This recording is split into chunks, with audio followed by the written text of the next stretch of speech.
Okay, so now we are going to read book one, The War Years. And we are going to only, this video is only for soldiers. Soldier starts on page 3. So if you're reading along with me, turn to page 3. If you're just listening, I will do my best. Soldiers. It was a day something like right now, dry, hot, and dusty, dusty. It might have been July. I'm not sure, but it was July or August. Burning up. I won't ever forget. The Second Army, they came by first. So the Second Army are the Confederate soldiers. Second is sort of dialect for secessionist, and so they would just be called the Second Army. Okay, that would be something you should note. Okay, that's why I told you. The officers on their horses, the troops walking, some of them dragging the guns in the dust. They were so tired. The officers rode up in the yard, and my mistress told them to get down and come in. So in this time period, the woman of the house would be called the mistress. And it's a different way that we use the word today. But when you read it here as mistress, it is the missus, right? The missus of the house. The colonel said he couldn't come in. He was going somewhere in a hurry, but he would be glad to get down and stretch his legs, if the good lady of the house would be so gracious to let him. My mistress said she most graciously did, and after the colonel got down, he told the others to get down too. The colonel was a little man with a gun and a sable. The sable was so long it almost dragged on the ground. Looked like the colonel was a little boy who had got somebody else's sable to play with. My mistress told me to stop standing there gaping. Go out there in the road and give them troops some water. I had the water in a barrel under one of the china ball trees. We knowed the soldiers was coming that way. We had heard the gunfire the day before, and somebody had already passed the house and told us if the soldiers came by, be prepared to help in every way we could. So they'd put me to hauling water. All morning long, I hauled water in that barrel. Now, I'd haul that water out the barrel to the troops out in the road. Buckets after buckets after buckets. I can't remember how many buckets I hauled. The troops were so tired and ragged, they didn't even see me. They took the gourd from me when I handed it to them. So the gourd is a hard root vegetable, like maybe a pumpkin or a squash. And they'd hollow it out, and then they would use that to drink from. Okay, so that's all a gourd is. Gourd. After they had drunk, they just let it hang there in their hands, and I had to reach and get it so I could serve another one. But they didn't even see little old black me. They couldn't tell if I was white or black, a boy or a girl. They didn't even care what I was. One was just griping. He didn't look too much older. He didn't look too much older than me. Face just as dirty as it could be. Just griping. Just left to me. I'd turn them niggers loose. Just left to me. When I handed him the water, he held the gourd a long time before he drank. Then after he had drunk, he let the gourd hang in his hand while he just sat there gazing down at the ground. But these was the same ones, mind you, who had told their people they wouldn't be late for supper. That was before, when the war was just getting started, when they thought fighting a war was nothing but another day's work. Don't put up my food, they said. Don't put it up and don't give it away. I'm going to kill me up a few Yankees and I'm coming right on back home. Who they think they was trying to destruct us way of living? We were the nobles, not them. God put us here to live the way we want to live. That's in the Bible. I have asked people to find that in the Bible for me, but no one's found it yet. And he put the N word here to see us live that way. That's in the Bible too. John chapter so-and-so verse, now I forget. Now, here them Yankees want to come in and destruct what the good Lord done said we can have. Keep my supper warm, Mama. I'll be back before breakfast. These was the same ones griping out on the road right now. Before all them had a chance to get some water, I looked up and saw another one coming down the road on a horse. He was hitting and kicking that horse as fast as his arms and his feet could move, hollering fast as you could hear him. Colonel, Colonel, Colonel, they're coming. Colonel, Colonel, they're coming. He went right by us, but the troops was so tired, some of them didn't even raise their head. Some of them even laid down on the ground as he went by. How far? The colonel asked him. I don't know for sure, he said. Maybe 3-4 miles back there. All I can see is that dust way up in the air. My mistress handed him 2 biscuits and a cup of water. He looked at the bread and water like he hadn't seen food or water in a long time, and he kept bowing and saying, Thank you, ma'am. Thank you, ma'am. Thank you, ma'am. The colonel hit his boots together and kissed my mistress on the hand. Then he told the others to get on their horses.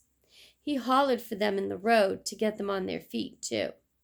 Some of them did like he said, but many of them just sat there gazing down at the ground. One of the officers had come out in the road and called them to attention. Even then, they wasn't in any kind of hurry to get on their feet. They started down the road, and I could hear the same one that had been griping before. Just left to me, I turned them loose, just left to me. One of the other troops told him, shut up, before he got them both shot. Him for complaining, and him for being his cousin. He told him, shut up, or cousin or no cousin, he's liable to shoot him himself. But till they got out hearing distance, all I could hear was that little fella griping. Yankees want 'em? Let the Yankees have 'em, just left to me. After they made the bend, I went back to the yard with the bucket and the gourd.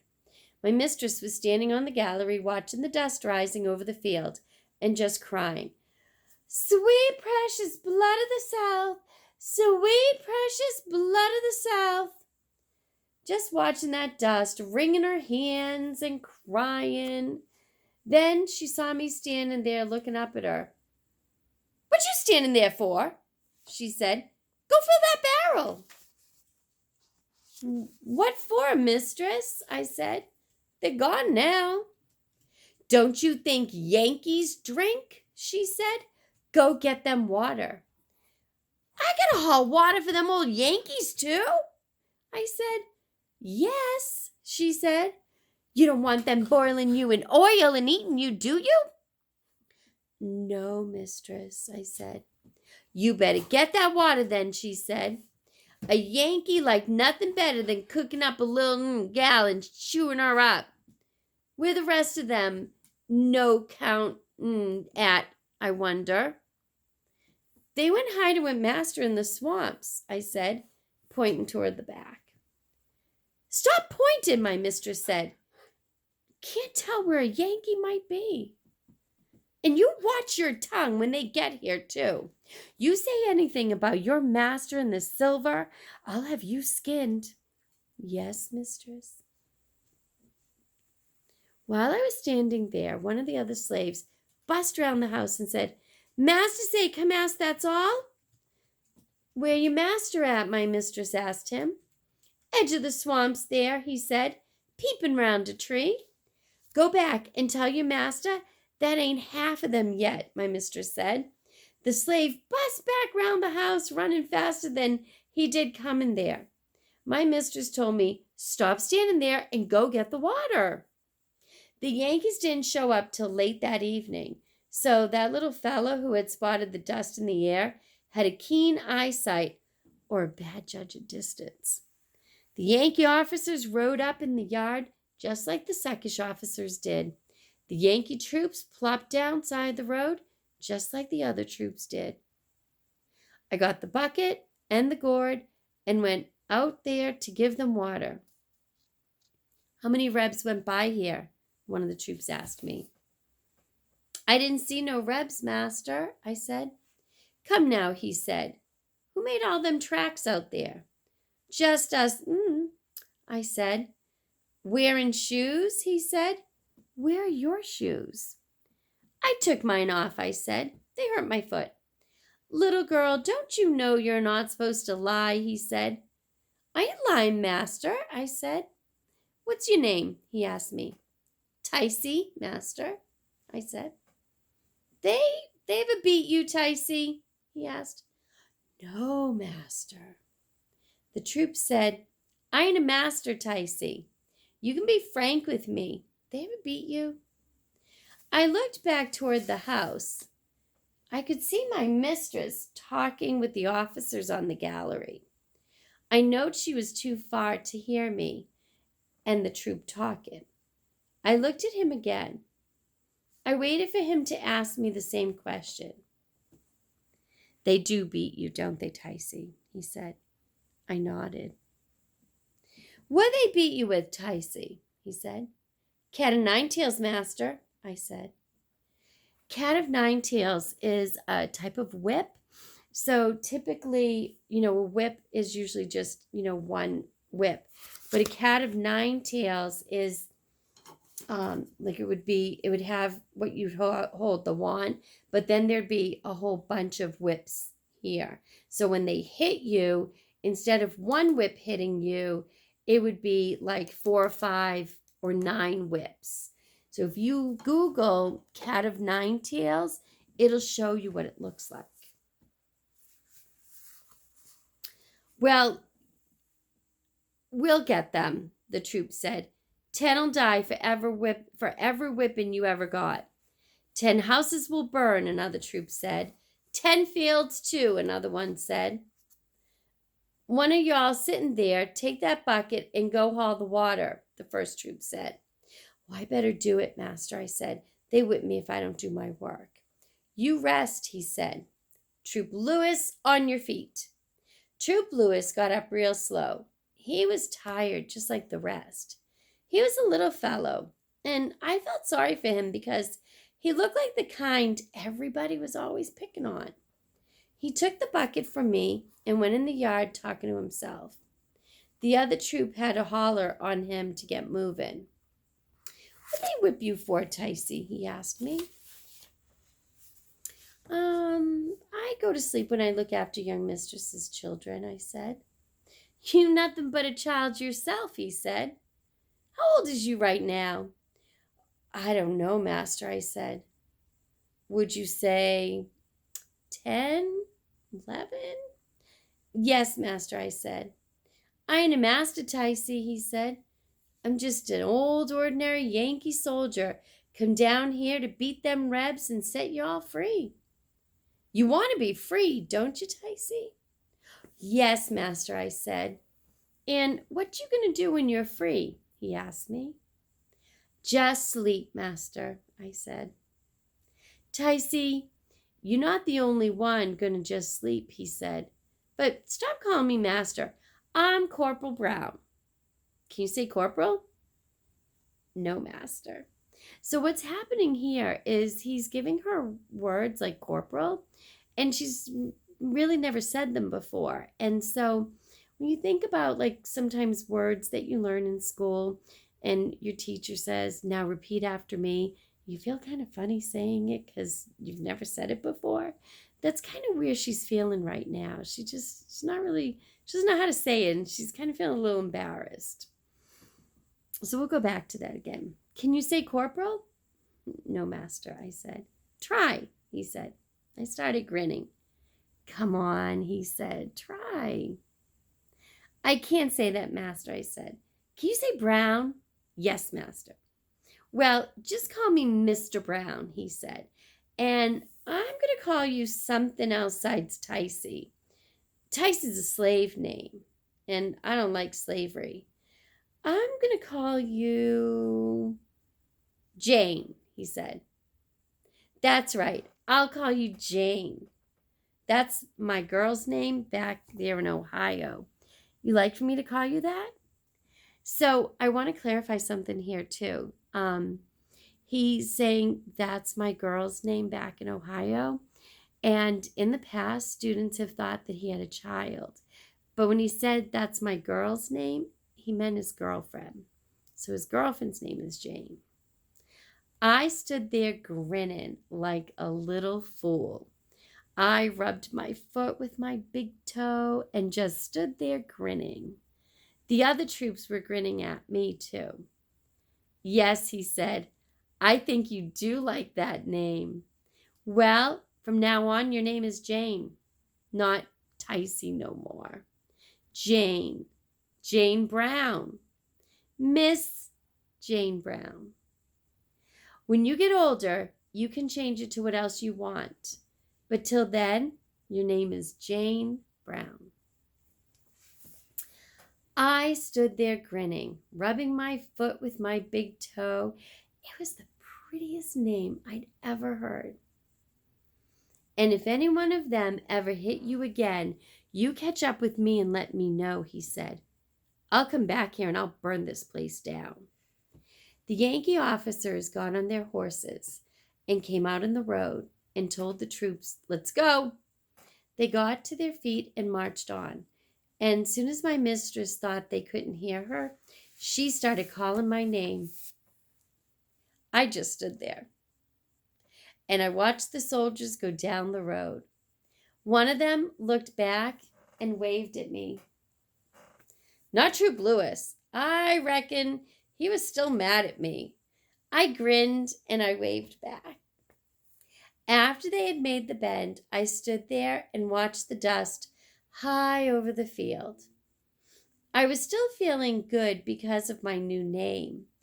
Then all of a sudden, my mistress was out there and she had grabbed me by the shoulders. You little wench, didn't you hear me calling you? She said.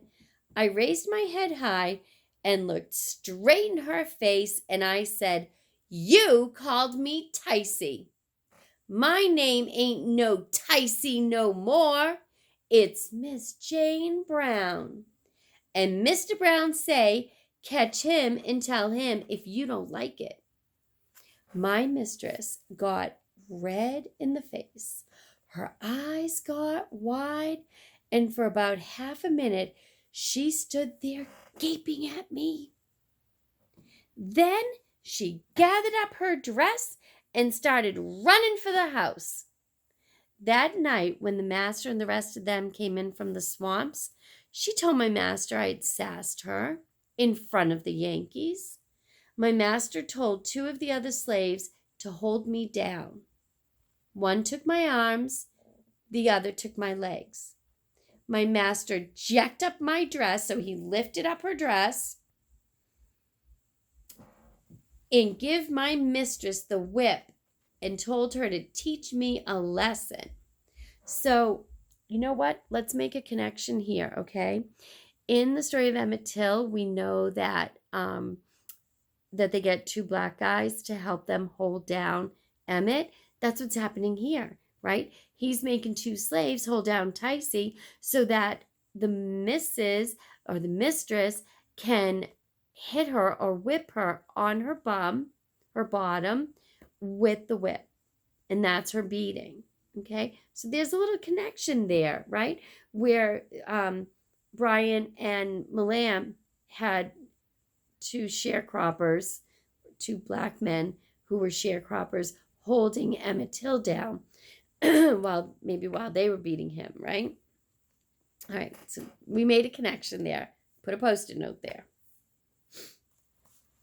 Every time she hit me, she asked me what I said my name was. I said Jane Brown. And she'd hit me again. What I say my name was? I said Jane Brown. My mistress got tired of beating me and told my master to beat me some. He told her That was enough. I was already bleeding. Sell her, my mistress said.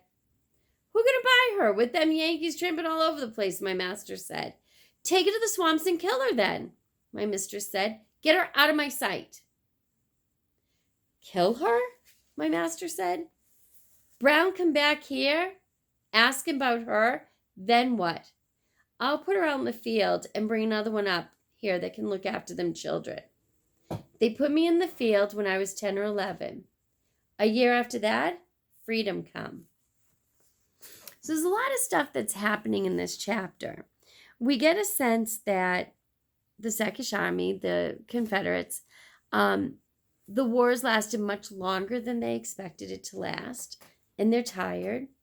And the Yankees are coming, and they're just as tired. It's been a long war, but their goal is for slaves to be free.